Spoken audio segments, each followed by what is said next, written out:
Баярлалаа үзэгчдээ Тэнгэрлэг за COP17-г та бүхэнд шууд амжуулан хүргэж байна. Бидэнтэй дараагийн ярилцах зочин бол Амира төрийн бус байгууллагын хамтран үүсгэн байгуулагч гүйцэтгэх захирал Наран Зул үргэлж ирээд сайн байна да. Сайн байна уу. Аха. Тэгэхээр яг энэ одоо хурал дээр одоо бас танай байгууллагаас оролцож байгаа. Тэгэхээр та өөрийнхөө байгууллагын талаар бас бидний мэдээлэл өгөөч. За тэгээ. За манай Амира төрийн бус байгууллага болохоор 2022 оны сүүлээр байгуулагдсан. За тэгээд Амира гэдэг нь болохоор Association of Mongolian Internationally Recognized Accountants гэдэг үгний товчлол байгаа тийм. Тэгээд энэ нь ерөнхийдөө олон улсад мэргэжсэн эхлэн бодогчдын нийгэмлэг гэж авдаг манайх төрийн бус байгууллага.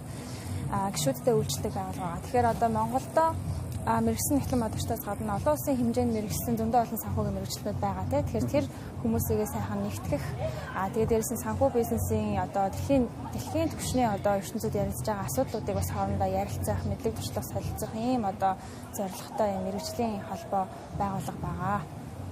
Тэгэхээр бас яг одоо энэ COP17-той холбоотойгоор бас юу гэдэг ер нь хамгийн одоо чухал яригддаг сэдв бол мэдээж байгаль орчны сэдвүүд байгаа. За үүнээс гадна бол яг энийг одоо санхүүжүүлэх одоо санхүүжилтийн асуудал маш чухал байдаг л да. Тэгэхээр COP17-гийн хувьд ч гэх юм уу за ер нь бол яг энэ сүлжилттэй уур амьсгалтай одоо тэнцэх одоо энэ асуудал дээр ямархуу одоо санхүүжилтийн бас боломжууд байдаг талаар та мэдээлэл өгөөч.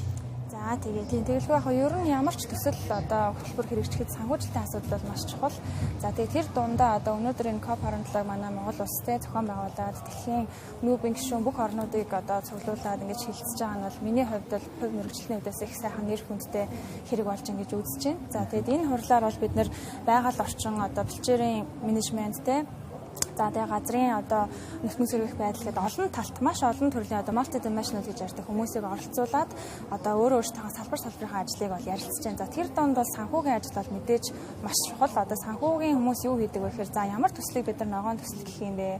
За тэр ногоон төсөлд одоо тухайн байгууллагч ч юм уу те мэргэжилтнүүдийг бэлтгэхэд яг юу хэрэгтэй юм? Тэрэн дээр одоо зөвлөх үйлчлэг advisory-нууд хэрэгтэй байдаг.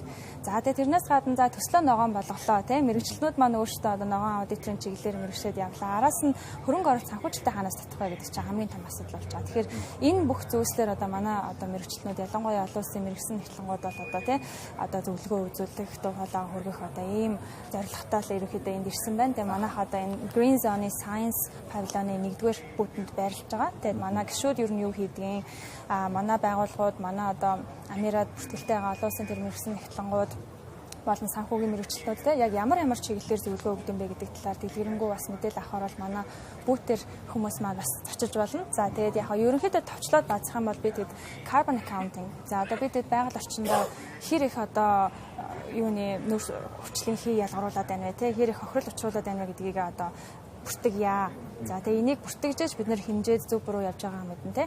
За хоёрдугаарт одоо Green Finance Advisory буюу ногоон санхүүжилтийн зөвлөгөө. За яг ямар төслийг ногоон гэх юм те ногоон төсөлтөд бид нэр хаанаас санхүүжилт татах юм энэ дээр зөвлөгөө өгдөг.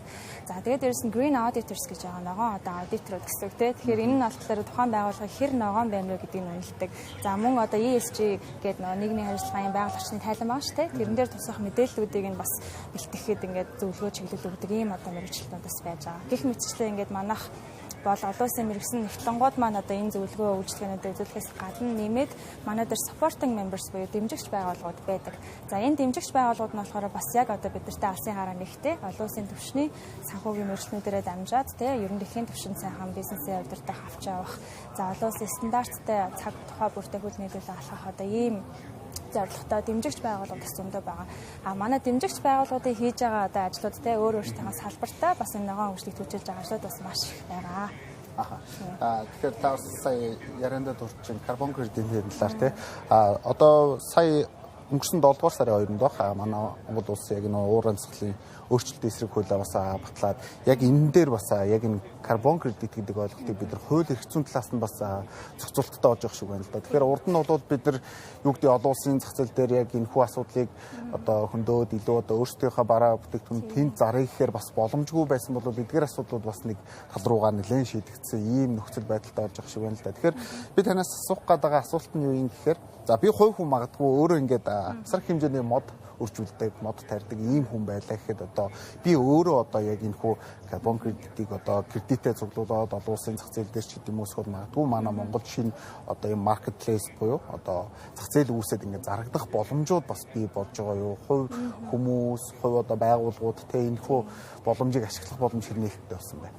Тэгээ би бол яг ерөнхийдөө нэг хууль батлагдчихэж бид нар ажил хэрэгжүүлэх боломжтой болдог тийм. Тэгэхээр хууль эрх зүйн хувьд шийдэгдээд эхэлж байгаа юм чи энэ төрлийн зах зээл бол одоо нэлээд эрчимтэй хөгжинө гэж бол харж байна хувь мэргэжлийнхаа үднээс. Тэгэхээр одоо та байгаль орчиндөө ямар ээлтэй үйл ажиллагаа явуулж байна тийм. За тэр ногоон одоо кредитийг яаж өөртөө эргээр ашиглаж байна гэдгийг бүртгээд за тэгээ тэрийг өөрийнхөө бизнес амжилттайгаар ашиглах. За цаашлаад ногоон санхүүжилт татах, ногоон бонд босгох энэ төртэй ийм боломжууд бол асар их нэгдэж байгаа. Тэгэхээр миний одоо анхаарч байгаа нэг юм нь болохоор мэдээж одоо юу гэдэг сэргээгт гэрчим хуучтай байгаль орчин уур амьсгалтай холбоотой маш олон ногоон төслүүд бол явна. За дээрэс нь энэ хурал дээр үндэслээд бас бид нар олон улсын маш том санхүүжилтүүдийг бас татж байгаа тийм ээ. Тэгэхээр энэ дээр эргээд тэнийг хэн хэрэгжүүлэх вэ гэдэг хүн дээрээ буцаад байгаа байхгүй. Тэгэхээр тэрийг хэрэгжүүлэх мэргэжилтүүд маань бэлэн байх хэрэгтэй.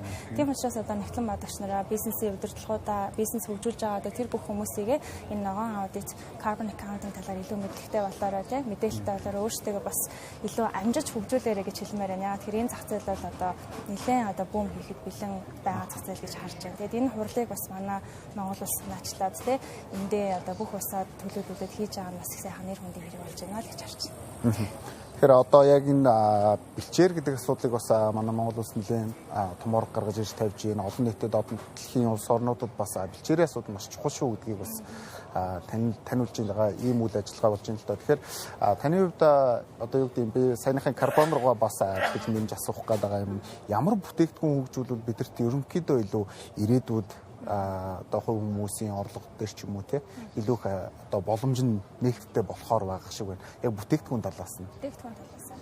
За окей. Тэгэхээр яг миний бодлоор бол бид хэд ч өөрөө сайхан дэлхийдтэй ганц сайхан нүүдэлчин соёлтой ард түмэн байна. Тэгэхээр өөрийнхөө нэгдүгээр соёлоо хамгаалж үлдээд хоёрдугаар бас байгаль орчноо сайхан хамгаалж үлдэхэд бол яг энэ COP 17 дээр яригдж байгаа бүх асуудлууд. За дээрэс нь энэ carbon accounting-тай холбоотой carbon credit цуглуулах боломжууд бас ер нь нээлттэй байна. Тэгэхээр миний бодлоор бол за нэгдүгээр манай ерөнхийлөгчийн санаачилсан тэрбум мод хөтөлбөр байна тийм. Тэгэхээр тэрбум мод хөтөлбөрийнхөө хүрээнд бид нэр одоо сайхан модоо тарьцах боломж байна. Байгууллагуудаараа тарьжуулж байна. Эсвэл одоо хөөхөн 10 жилийн хүүхдүүд хүртэл одоо ингээд нэг анги нэг мод тарья тий one class one tree чөлөө хөөх юм төсөл мөс хэрэгжүүлээ тэр нь ингээ олон улсын түвшинд танилцуулагдаад яваад байгаа шүү. Тэгэхээр энэ мод тарих төсөл бол ер нь хүн болгоны хийж болох ажил байна гэж харж байна тийм ээ.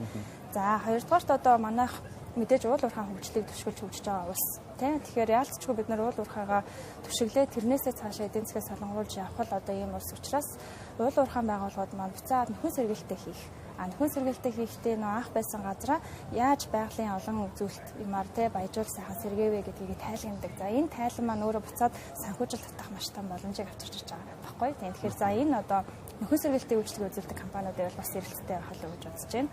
За тэгээд бүр өрхийн түвшиндээ болохоор одоо эко аялал жуулчлал малчин нүүдэлж ахуйгаа түшгэлсэн юм sustainable tourism гэж яриад байгаа. Тэгээд доктортой аялал жуулчлалын төслүүдээс манад нэлээд хөгжих ийм одоо хандлагатай харагдаж байна.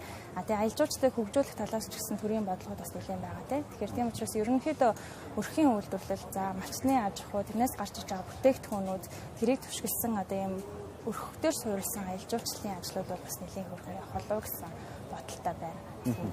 Аха тэгэхээр би бас танаа байгууллагын талаар цаашдын яг ирээдүйд одоо яг энэ чиглэлээр ямар одоо төсөл хөтөлбөрүүд хэрэгжүүлэхийн за магадгүй ямар одоо стратегтэй байгаа талаар бас сонирхмоор байна л да. Энэ бол мэдээж одоо цаашдаа одоо бидний ирээдүйд хийж харж явах зүйл учраас бол энэ дээр яг тодорхой одоо нэг чиглэлээр нь мэрэгчлэн бэлтгэдэг ч юм уу те эсвэл гадагшаага бас аутсорсинг хийх ямар боломжууд ч гэдэм үү мэдээж яг байгууллагын өөрсдийнх нь харсан зүйл байгаа. Тэгэхээр энэ талаар сонирхмоор. Тэгээ за манай Амира нийгэмлэгээс бол мэдээж нөгөө бид эзэн гишүүд дээр үндэслэж явж байгаа байгууллага учраас гишүүдийн хөгжлийг дэмжих бол мэдээж хамгийн ихний асуудал байна.